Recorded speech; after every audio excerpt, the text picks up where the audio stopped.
మానవ జీవితమే ఒక మహాభారతం, అది మంచి చెడుల రెంటి నడుమ నిత్య ఘర్షణం. రాధేయుడు నేను తమ్ముడు అన్నాడు. ఏమవుతుంది మరి? నేను తమ్ముళ్ళు పరుగు పెట్టారు. తమ్ముడు రక్షించడానికి వచ్చిన అన్నగారు అంతకంటే విజయవంతంగా పరిగెట్టాడు. రాధేయుడు ఇంకా రానేలేదు. మరి ఈ బాధేయుడు దేనికండి? వాళ్ళని పట్టుకు బాధ పెట్టడం, చేతకానివాడు చేసే పనులు ఇవన్నీ. అంటే అలవి కాని పని మన కాళ్ళ కాదన్నప్పుడు మానేయకుండా దుర్మార్గంగా ముందుకెళ్ళిపోతే ఇలాగే వస్తుంది. అందుకే ఆ దిగే ముందే, యుద్ధంలోకి దిగే ముందే, ఉద్యమంలోకి దిగే ముందే మంచి చెడ్డలు ఆలోచించుకోవాలి. మనం చేయగలమా లేదా? చేయలేని వాటికి జోలికి పోవద్దు. మన శక్తి సామర్థ్యాలు మనకు తెలుసు. అవి వెళ్ళాడు కాబట్టి ఏడుస్తున్నాడు వేళ. అప్పుడు ఆయన అన్నాడు ఈ మాట విని, అని విని నవ్వి అతడి ఇట్లను ఇంత ననేల నన్ను అని నా యొడలోమిన చోటు గలది పెరయోధ నికాయంబైన అకట తలకదే చెప్పుమా. చిన్న చిన్న మాటల్లా ఉంటాయి కానీ ఎంత సందేశం ఉందో, ఎంత సంతాపం ఉందో గమనించండి. ఇందులో కర్మ కదండి భీష్ముడికి. ఈయన ఇలా అంటుంటే, ఏమయ్యా నీకు బుద్ధి జ్ఞానం ఉందే లేదా అసలు? పైగా కుర్రాడు. ఆయన వయస్సు అప్పటికే 250 సంవత్సరాలు, వీడి వయస్సు 70-80 కోళ్ళు లేడు మన లెక్కల్లో. ఈ మన లెక్కల్లో చెప్పాలంటే ఆయన వయస్సు పోనీ 90, ఈయన వయస్సు 50 అనుకోండి, 60 అనుకోండి. 30 ఏళ్ళు తేడా, 40 ఏళ్ళు తేడా ఉంది. మూడో తరం వాడు కదా. ఈ ధృతరాష్ట్రుడే కొడుకు, ఆయన కొడుకు ఈయన. అందుకని మనవడు. ఈ గుడ్డొచ్చి పిల్లని ఎక్కిరించిందని ఏమిట్రా నువ్వు నాతో మాట్లాడుతున్నావు కొంక, అవతల బొమ్మంటే పోవడం. కానీ కొన్ని బాధ్యతలు ఒప్పుకున్న తర్వాత, కొన్ని రకాల శపథాలు చేసేసిన తర్వాత, కొన్ని బంధాలు పెంచుకున్న తరువాత ఎంత ధర్మాత్ముడు త్యాగమూర్తి అయినా కూడా చేతులు కట్టుకోవలసిందేనండి భీష్ముడి పరిస్థితి అది. కాకుల్లో కోకిల్లాగా, తులసివనంలో గంజాయి వనంలో తులసి మొక్కలాగా ఆయన పరిస్థితి ఇలా అయింది. 10 కాకులు ఉన్న చోట కోకిల ఉంటే వాటిలాగే పాడాలి. కొత్తగా కూస్తే నువ్వు ఎవరితో దన్నేస్తారు అందరూ. అందుకని బంధాలు పెంచుకున్నట్టయితే త్యాగమూర్తులు కూడా చేతులు కట్టుకుని నిలబడవలసింది. సింహాసనాన్ని కాపాడడం అనే బంధాన్ని పెంచుకోవడం వల్ల ఏదో ఈ వంశాన్ని నిలబెట్టారా, లేకపోతే ఇదేవో భీష్ముడు కక్ష పెట్టి ఆ వంశాన్ని నాశనం చేశాడంటారు. అందుకని అలాంటి నింద రాకూడదని ఆ మహానుభావుడు ప్రయత్నించడం వల్ల ఇప్పుడు చూడండి, ప్రోగ్రెస్ కార్డు చూసి వారం వారం తెప్పేటువంటి తల్లిదండ్రుల్లాగా తయారయ్యారు దుర్యోధనుడు భీష్ముడిని. ఏదో పరీక్ష పెట్టినప్పుడల్లా ఇంటికి వెళ్ళగానో మొన్న వచ్చా ఇంకొస్తా, ఎప్పుడు వస్తావు, నువ్వు ఎప్పుడు ఇంతే, పక్కింటి అమ్మాయికి వచ్చినట్టుగా నీకు ఎప్పుడు రావు అని దిద్దేటువంటి తల్లిదండ్రులు ఈ మధ్య కొంచెం తగ్గారు. మాటల ప్రభావం పనిచేస్తుంది, మేము చూస్తున్నాం. తల్లిదండ్రుల ధోరణిలో మార్పు వస్తుంది. ఇంకా రావాలి మహానుభావులు, నమస్కారం. అందుకే మా మాటల మీద మాకు నమ్మకం పెరుగుతుంది. ఇదివరకు అలా కాదండి, భయపడిపోయేవారు పిల్లలు. అసలు ప్రోగ్రెస్ కార్డులు చింపేయడం, ఇంకో ఉమ్ముతో దిద్దేయడం, మార్కులు చేసేవారు, చెరిపేయడం. ఎందుకంటే చూస్తే కేకలంటే దగ్గర. ప్రోగ్రెస్ కార్డు చూసి వారం వారం తెప్పేటువంటి తల్లిదండ్రుల్లాగా రోజు రోజు తెప్పడమేనండి వచ్చి దుర్యోధనుడి భీష్ముడిని. ఏమి కర్మిది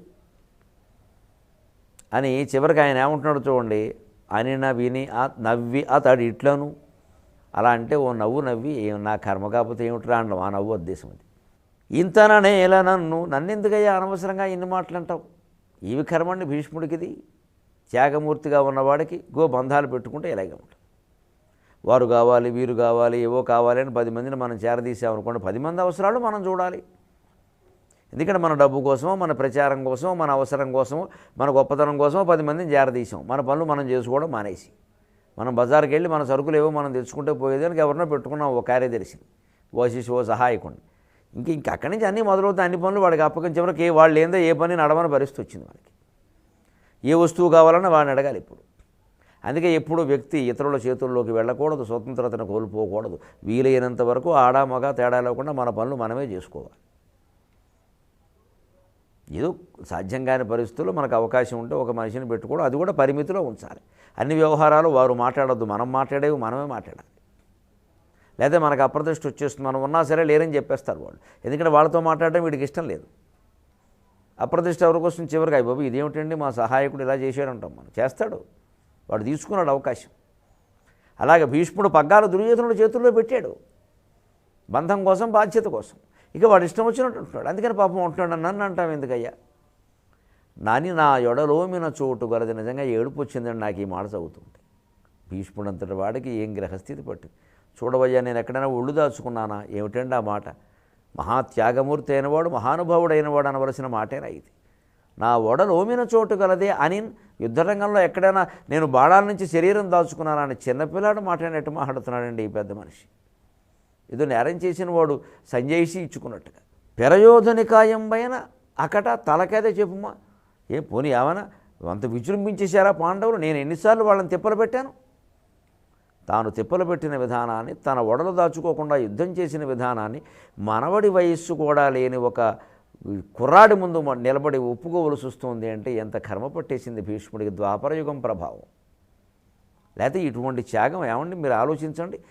రామాయణంలో రాముని రాజ్యత్యాగం ప్రధానం, భారతంలో భీష్ముని రాజ్యత్యాగం ప్రధానం, భాగవతంలో పరీక్షిత్తు ప్రాణత్యాగం ప్రధానం. ఈ 3 త్యాగాలు లేకపోతే ఈ గ్రంథాలు లేవు. అందుకే త్యాగేనేకే అమృతత్వ మానసు, నకర్మణ నప్రజయ అధనేన త్యాగేనేకే అమృతత్వ మానసు. కానీ రామాయణంలో రాముని రాజ్యత్యాగం సఫలమైంది. నెల్లాళ్ళకి రాజ్యం ఆయన కాళ్ళ దగ్గరికి వచ్చింది, కైకేయికి బుద్ధి వచ్చింది, భరతుడు అందరినీ చక్క చేశాడు. 14 ఏళ్ల తర్వాత తిరిగి ఆయన రాజ్యానికి వచ్చాడు. అదే భారత యుద్ధంలో భీష్ముడి త్యాగం కూడా రాముడి త్యాగం లాంటిదే కదా. పైగా ఇంకా ఎక్కువైన బ్రహ్మచర్యం కూడా, వివాహం కూడా మానేశాడు. ఇంత త్యాగం చేసిన ఆయనకి ఫలితం రాకపోగా ఆయన మీదకే తిరుగుబాట్లు వచ్చి ఆయన్నే మాట్లాడే పరిస్థితి అంటే యుగధర్మం. కలియుగంలో అంతే, త్యాగాలకి గుర్తింపులు ఉండవు, భోగాలు తప్ప. మహాత్మా గాంధీ లాంటి వాడిని కూడా ఏదో ఒక రకంగా అలరబెట్టే ప్రయత్నమే చేస్తారు. ఆయన ఏదో చేశారట, అలా ఉన్నారట, ఇలా ఉన్నారట, ఏవో పుస్తకాలు రాసేసి, మాటలు రాసేసి. ఇంకా మహాభారతం రామాయణాల మీద వచ్చే పుస్తకాల గురించి చెప్పకల. మన కళ్ళ ముందు బతికిన మహానుభావుడు, రక్తమాంసాలతో ఇటువంటి వాడు ఈ దేశం భూమి మీద ఉన్నాడు అంటే ప్రజలు నమ్మరు అని ఐన్స్టీన్ కితాబ్ ఇచ్చిన మహానుభావుడు మహాత్మా గాంధీకి దిక్కులేదు. ఆయన చరిత్రలో ఏమి లొసుగులు దొరుకుతాయని చూస్తున్నారు. అంటే దేశంలో ఒక్కడిని కూడా పవిత్రుడుగా ఉండనీయడం ఈ ప్రచార సారథులకు ఇష్టం లేదు. మీరు ఈ ప్రచారాలు చేసేవాళ్ళు రామాయణ భారతాల గురించి, మహాత్మా గాంధీ గురించి విమర్శలు చేస్తూ రకరకాలుగా మాట్లాడేవాళ్ళు ఒకసారి ఆలోచించండి. యువతరానికి ఎవరిని మీరు ఆదర్శంగా చూపిస్తారని ఈ దేశం మొత్తం మీద? మనలో మనం సంసారపక్షంగా ఆలోచిద్దాం. ప్రతి వారిలో ఉండే ప్రతి చిన్న విషయాన్ని పీకి కిలికి లాగానాం పీకానాం చేసేస్తే ఇక యువతరానికి ఆదర్శ పురుషులు ఎవరైనా అసలు ఈ భారతదేశం మొత్తం మీద 125 కోట్ల జనాభాలో 6-10 వేల ఏళ్ల నాగరికతలో ఎవరైనా ఉన్నారా? మీరు ఏం చూపిస్తారంటే మనం ఎలాగూ కావు, మనం కుక్కమూత పెందులని తెలుస్తూనే ఉంది. మనం చూసి వాళ్ళు నేర్చుకునేది ఏం లేదు. మరి ఎలాగండి ఇది అందరూ ఆలోచించి మహానుభావుల విషయాల్లో చరిత్రలో చిన్న చిన్నవి ఏమన్నా ఉన్నా మనం చెప్పకూడదు, వేలెట్టకూడదు. లోకంలో ఆ మంచి ఏదో ప్రచారం చేస్తే వాళ్ళు మంచివాళ్ళకి తయారవుతారు. ఇందుకు ఊరికి అన్నీ లాగడం మహానుభావుల విషయం. కళ్ళెదురుగా ఉన్న దుర్మార్గులను వదిలేస్తున్నారు. గతించిపోయిన మహానుభావుల మీద పుస్తకాలు రాస్తున్నారు పనిగట్టు.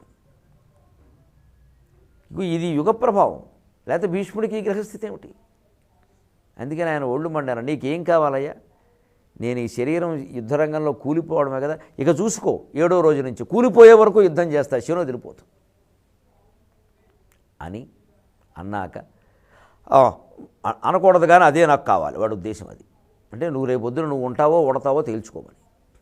ఎందుకంటే వాడి ఉద్దేశం లోపల పైకి చెప్పట్లేదు కానీ రోజు రోజు అత్తగారి సాధింపుల్లో నువ్వు తప్పుకుంటే కరుణుడు వస్తాడు. ఈ దుర్మార్గుడు ఆలోచన ఇది. భీష్ముడిని పనిగట్టుకు ఎందుకు అవమానించడం అంటే ఇందుకే. ఈయన తప్పుకుంటే కరుణుడు వస్తాడు, ఈయన ఆశ అదండి. అంటే ఏమిటి? ఈయన చంపడు, కూలిపోవడం లేదు, అనవసరంగా రోజులు గడిచిపోతున్నాయి.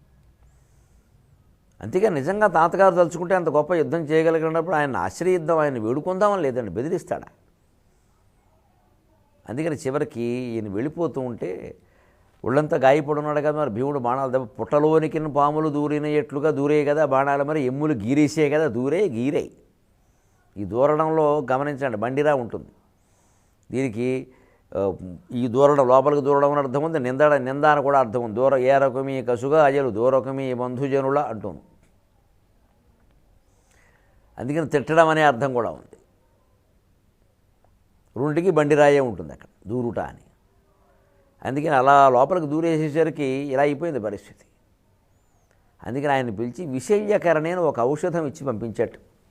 ఓ మందు రాసుకోవయ్యా, తగ్గుతాయి గాయాలు. ఎంత జాలి ఆయనకి! ఇంత తిట్టిన వాడికి మందు ఇచ్చి పంపించాడు, అపకారికి ఉపకారం అని. ఇక ఆ మర్నాడు 7వ రోజు జరిగినటువంటి యుద్ధంలో మండల వ్యూహాన్ని పన్నారు కౌరవులు, వజ్ర వ్యూహాన్ని పన్నారు పాండవులు. మండలాకారంలో వారు నిలబడితే వజ్రాయుధం ఆకారంలో వీరు నిలబడ్డారు. గజ రథ అశ్వధను ఖడ్గ వీరులని 7 చొప్పున నిలబెట్టారు. అంటే ఒక ఏనుగు ఉంటే దాని వెనకాల 7 రథాలు ఉంటాయి దానికి కాపలాగా. ఒక్కొక్క రథానికి 7 అశ్వసైనికులు కాపలా ఉంటారు. ఒక్కొక్క అశ్వానికి 7 విలుకాళ్ళు నేల మీద నిలబడి విల్లుతో యుద్ధం చేసేవాడు కాపలా ఉంటారు. గజ రథ అశ్వ ధను ఖడ్గ వీరులు. ఒక్కొక్క గజం ఈ గజాలు వరుసగా నిలబెట్టారు. ఒక్కొక్క గజానికి 7 రథాలు కాపలా ఉన్నాయి. ఒక్కొక్క రథానికి 7 ఆశ్వికులు కాపలా ఉన్నారు. ఒక్కొక్క అశ్వానికి 7 ధనుర్ధారులైన వీరులు కాపలా ఉన్నారు. ఒక్కొక్క ధనుర్ధారికి 7 ఖడ్గధారులైన వీరులు కాపలా ఉన్నారు. ఇలాగా మండల వ్యూహంలో కౌరవులు, వజ్ర వ్యూహంలో పాండవులు, అలా వరుసగా 2 సైన్యాలు, ఇలా 2 సముద్రాలు కలిసినట్టుగా కలిసేసరికి ఎవరితో పోరాడుతున్నారో తెలియడం లేదని మనకు తెలుస్తున్న విషయాలు కొన్ని ఉన్నాయి. ద్రోణాచార్యుడు విరాటరాజుని ఎదుర్కొన్నాడు. అశ్వత్థామ శిఖండిని ఎదుర్కొన్నాడు. దుర్యోధనుడు ధృష్టద్యుమ్నుని ఎదుర్కొన్నాడు. శల్యమహారాజు మేనల్లులతో సంగతి తేల్చుకుందామని కవల పిల్లల్ని ఎదుర్కొన్నాడు. విందాను విందులిద్దరూ యుధామన్యుని ఎదుర్కొన్నారు. భీముడు కృతవర్మని ఎదుర్కొన్నాడు.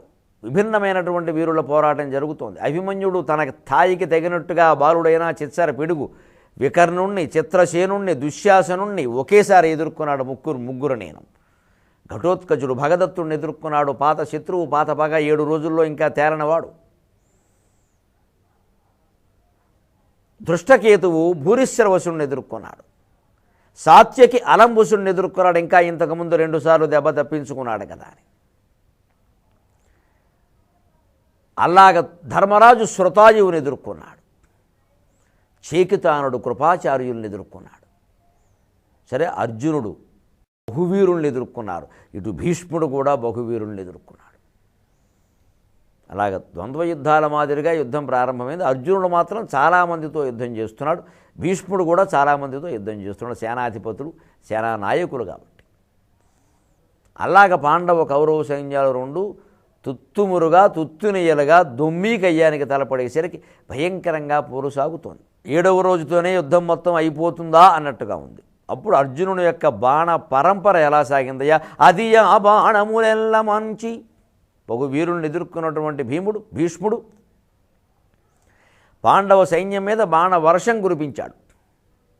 ఒక్కసారిగా అర్జునుడు తన పరాక్రమంతో ఒక తపశ్శక్తితో ఒక దివ్యాస్త్రాన్ని స్మరించి పాశుపతంతో పాటుగా ఈశ్వరుడి నుంచి తెచ్చుకున్నటువంటి ఒక దివ్యాస్త్రాన్ని ప్రయోగించేసరికి ఆ దివ్యాస్త్రం అది ఆ బాణములెల్ల మాంచి నరనాథంగంబులంగీరి ఉన్మదశుండాల హయాళి గోంచి రభసోన్మాదక్రియన్ సంభ్రమప్రదమై మందరమంబుధిన్ గలచు దర్పం బొప్పనొప్పించుడున్ తదనీకంబులు వారి భీష్మురథమాధారంబుగా నిల్చినన్. తదనీకంబులు వారి భీష్మురథమాధారంబుగా నిల్చినన్.